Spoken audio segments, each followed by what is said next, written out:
Welcome back. Episode 12 from success principles to properties. This is the 12th episode. There are going to be a total of 64 episodes on the book from Jack Canfield's Success Principles. I took these principles, all 64, read the book, applied them to my life, changed the way I thought, changed the way I acted, and ultimately became the real estate investor I am today. And I owe a majority of that to this book written by Jack Canfield. So go out there, check it out. This is episode 12. So make sure to go back, start at episode 1, and work your way up because all 64 principles are a foundation. They all build on top of each other, and it's a must. So start at number 1, work your way up. But if you're here now, I appreciate you being here. Drop a question, a comment, concern. I will be here to answer all questions.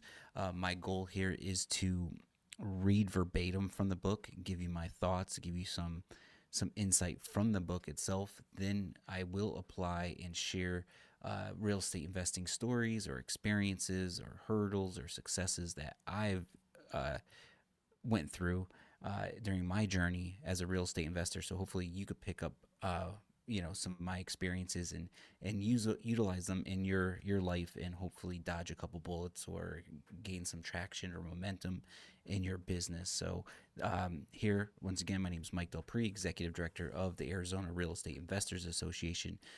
We've been serving real estate investors for 21 years here in the state of Arizona.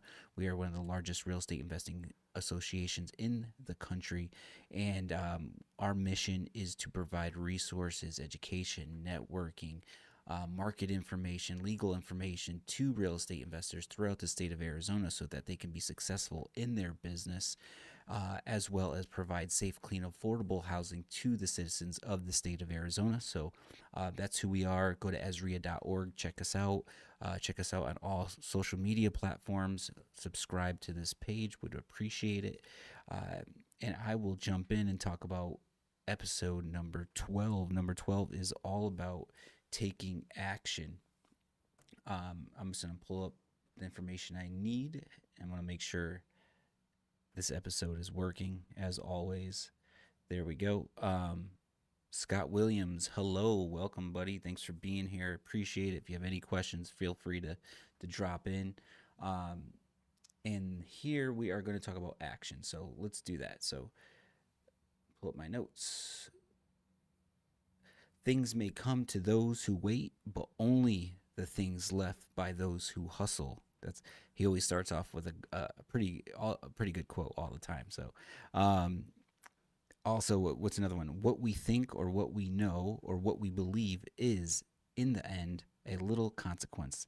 The only consequence is what we do. So you may have heard of the law of attraction, right? Thinking, we do, in the beginning 11 episodes, we did a lot of visualization, goal setting, writing things down, being clear and intentional as to what you're looking to achieve in your life and in business.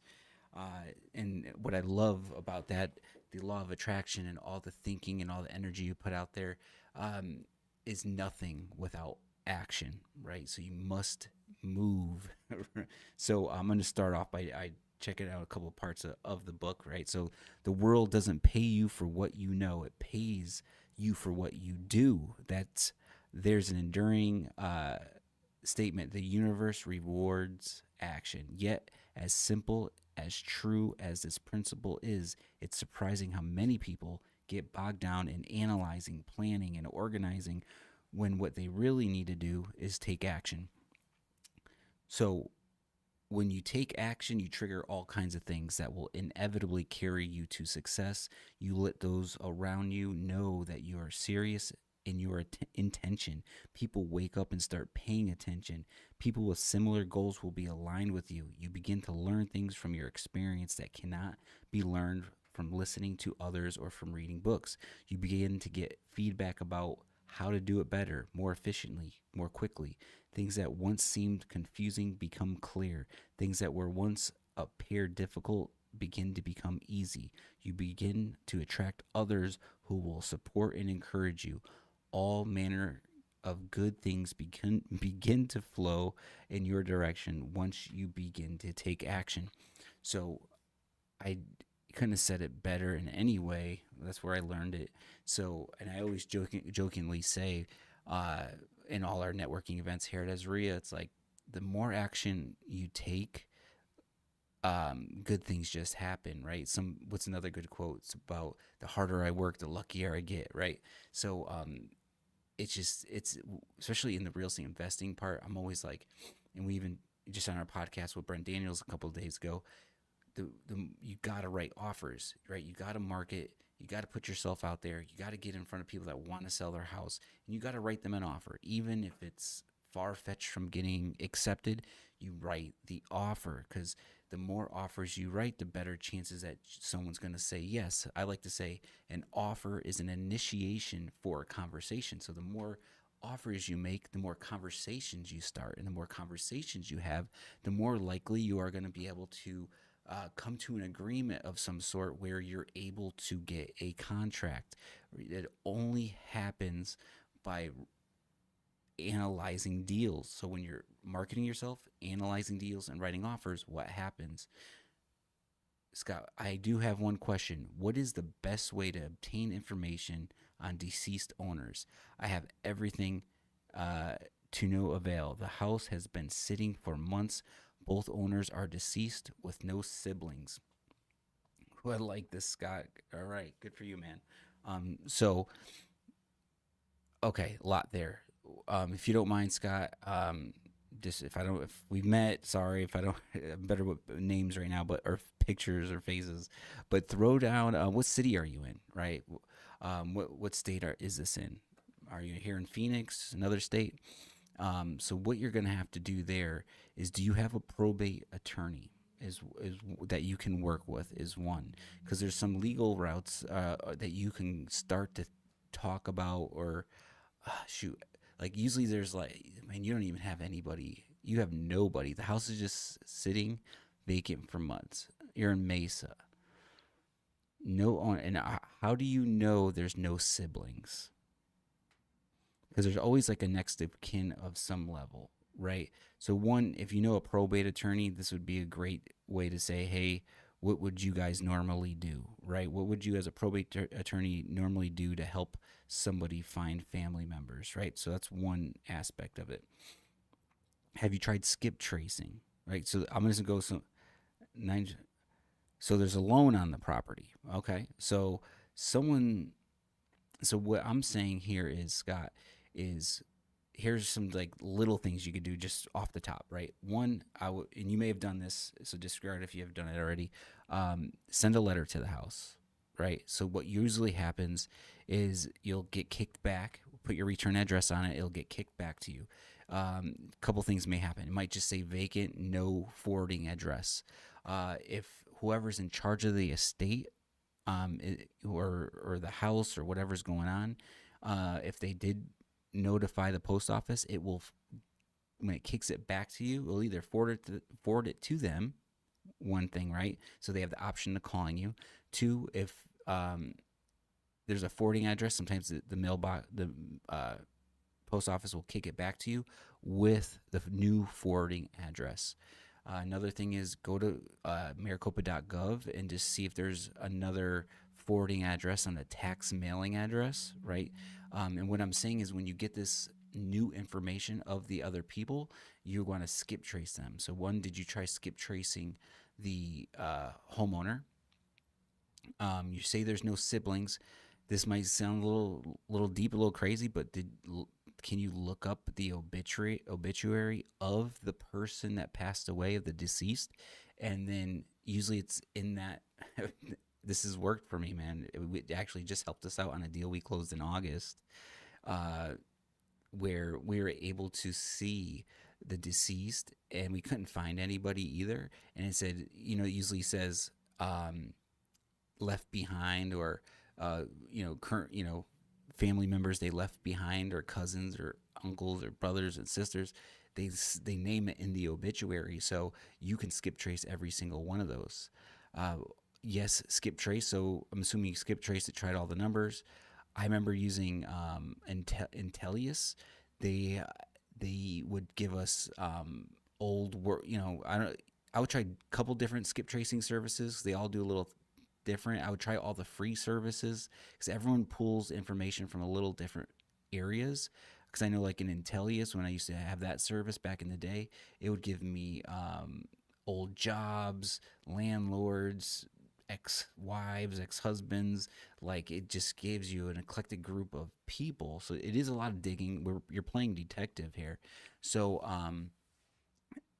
and one last part I would say is, um, you know, just I just have a good connection that this person just has a resource that will probably beat any um, skip tracing company. It's not like something that's it's a he just has authorization at some level to uh, find people. So if you wanted to reach out to me directly, shoot me a DM, whatever it is. Maybe I can put this property in front of him. But first and foremost, exhaust all your resources. Do whatever you can. Talk to the neighbors. Did you knock on all the neighbors' doors? Right? Did you all neighbors left, right, across the street? You just never know who's who. So you got to play that detective groundwork first. If you exhausted all those resources and there's just nobody out there, um, I know someone that probably could find somebody.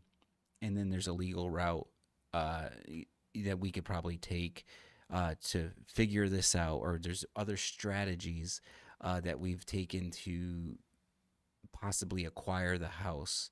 Um, but it's a bigger conversation. So feel free to give me a call. But if you just take those first tips that I gave you, exhaust all resources, do your best. And if you want to reach out from there, you know how to get a hold of me, hopefully, one of these social media platforms. So thanks for dropping in. If you have more questions, let's keep talking real estate. I love real estate. So talking about action. So action, right? So where was I? Great things happen when you take action. Opportunities pop up. Like Jack said in the book, people start noticing this. They start getting inspired by you. People are when you're enthusiastic about what you do and you're moving in that direction. People want to support that. People want to help you do those things. So action is important. Talk is cheap. Over the years of teaching and coaching people in my company and my seminars, it says I have found that the one thing that separates winners from losers more than anything else is the winners take action. They simply get up and do what needs to be done. Once they develop the plan, they start. They get in motion. Even if they don't start perfectly, they learn from their mistakes. They make necessary corrections as they go. They keep taking action. They build momentum until they finally produce a result. To be successful, you have to do what successful people are: highly action oriented. I have already covered how to create a vision. Yeah, so in the previous 12, 11 episodes, we created visions, goals, we broke them down. We talked about visualization, success, everything I kind of said. Now it's time to take action. Uh, get the necessary training, get the necessary knowledge um, that you need so you can start applying it. So what else you got here, Scott? Sorry, brother. I don't know what you mean by sorry. No need to apologize. um, so if your ship doesn't come in, swim out and go get it. So he talks about how he was at a huge event and he held up $100 and he put, "Who wants this $100?" So who wants the $100, right? And he waits and everyone raises their hand. I do, I do, I do. Everyone kind of says how they want it. So what he did is he just stood there with $100. Then after a few moments, a random person runs up and grabs the $100 from his hand, runs up to the stage, grabs the $100. So he then goes to say, um, people are knocking on my door as I'm going doing this. Um, so he goes, and the person sits down with the $100. And then he asks the audience, "What did the person do that no one else in the room did?" She got off her butt and took action. She did what was necessary to get the money. Um, then he asks, "How many of you thought about getting up and just coming and taking the money and stopped yourselves?" So what happens there? All the people that just stopped and didn't go forward and just sat in their seats, they said things like, "I didn't want to look like I wanted or needed it badly. I wasn't sure if you would really give it to me. Other people need it more than I do. I didn't want to look greedy. I was afraid I might be doing something wrong. People might judge me. I was waiting for further instructions." Right? Uh, he points out that whatever things they said to themselves are the same things that you're saying to yourself now to stop you from doing real estate or whatever it is that you want to accomplish right now. So those, it's the same thing for everything we do. So one of the universal truths, how you do anything is how you do everything. If you're cautious everywhere. If you hold yourself back in fear, and you're scared to look foolish, you're probably hold yourself back and afraid of being foolish on everything you do. So you just got to take the action. Good comes from taking action. Momentum, traction, learning lessons. There's no such thing as failure. It's only feedback. Okay. Um, so goes on to give a couple stories. Uh, just keep it simple. You know, there's not much more to it than just moving. Um, and it's always helped me. I think I was talking about writing offers, right? So when you write offers, you it's an offer is an initiation for a conversation. So what that does is generates conversations where you get to diagnose the seller's issues and solve them with your resources such as cash or seller carryback or subject to or lease option. But you can't do it if you're not talking, if you're not submitting offers and analyzing deals. You can't have these opportunities to build relationships with people. Same thing can go for buyers. Like if you're a wholesaler and you're trying to build your cash buyers list, you got to talk to the cash buyers so you know what the market's doing. You know how the market's changing, getting worse, getting better. You know what neighborhoods they're liking, that they want to buy in, how much they're willing to pay, how much renovation costs are becoming or are at that moment. You get to get insight into from in the market and how the business is from the people in it taking action as well. Um, so there's just a lot to be said about action and the information and knowledge and resources you can get. So, what else does he have here? It's time to quit waiting for perfection, inspiration, permission, reassurance, someone to change, the right person to come along, the kids to leave home, more favorable horoscope, new administration to take over, someone to discover you, clear instructions, self confidence. Uh, get on with it already. Do it now. Have you ever noticed that the last six letters in the word satisfaction are action? In Latin, the word satis means enough. What the ancient Romans understood clearly was that enough action ultimately produces satisfaction. Ooh, that's a good one. Sometimes when you read these books over and over, you always, get aha moments, reminders, or just read things differently, right? So, uh, fail forward. That's a good one. You can never learn less. You can only learn more. The reason I know so much is because I have made so many mistakes. Um, there you go. Action. So if I didn't, when I used to watch HGTV and watch these people flip houses and go to work 50 hours a week and always wonder if I could be in real estate and make those big checks like they did.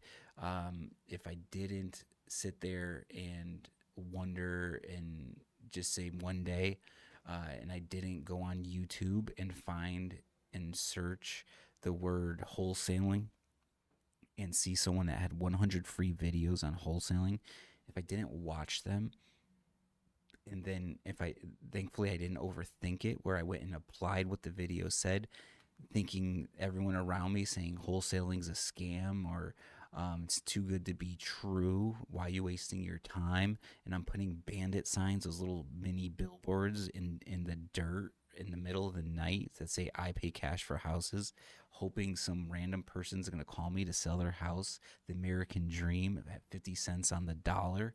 Uh, you know, people thought I was nuts. I thought I was nuts, right? But I watched the videos, I applied the videos, and in 45 days, I made $4,200.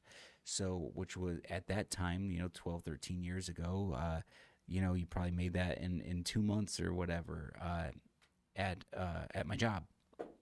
So, uh, I wouldn't be here if I didn't take action. I wouldn't be here if I didn't keep taking action after that first deal to meet my business partner who had 5 years more experience than me, took me under his wing, and we became business partners. And I closed 30 deals my first year and quit my job because I was marketing. I was taking action. I brought deals to the table. I brought value to the table. Those 30 deals led to my first rental property, which was from a new relationship, which we bought that house for $5,000 12 years ago and sold it last year for $300,000. So that's because I took action. And by taking action and doing a lot of deals, I met some valuable rental landlord type investor partners that brought me into a deal when they didn't have to, but they liked me because I brought them deals and we did a lot of good business and we became friends, right? Which ultimately led me to meeting someone else that was well respected in the real estate business, and introduced me to the owner of the Arizona Real Estate Investors Association 5 years ago, and they allowed me to teach here and give back. And I started teaching people, and I showed up. Sometimes I would be teaching one person. I'd come out for 2 hours a couple times a month, and sometimes it might be one person in front of me, and I still taught the class like there was 50, right? So I kept at it, right? It kept taking action towards it, which ultimately led to saying, hey, there's more, a million other things that happened, but ultimately led me to 2 years ago able to take over the largest association. I owe that all to persistence, consistency, tenacity, and moving forward, no matter, even if I didn't know everything. Um, so, wherever you're at, pick up that book, pick up that podcast, call that homeowner, write that offer, even if you know that you're scared they're gonna tell you no. Call that cash buyer, call that hard money lender, call that person that wants to invest in real estate with you. Um, Whatever it is, go to that networking event, right? Register at AZREIA.org/calendar, pick out an event, show up, come meet me, come meet the people. So uh, you can do it. I'm here. We're living proof. Let's do it. Take action. That's episode 12. I will be back tomorrow with episode 13. Just lean into it, right? We're going to talk about now you got you need to move forward. You need to take action. I'm trying to think of another action scenario, but I think that was good enough. I'll come up with some more scenarios why taking action uh, is the key element in everything we do. So we'll talk about leaning into that action tomorrow. Episode 13. That's a wrap. Check out episodes 1 through 11. Appreciate you.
Oh shit, I'm still alive.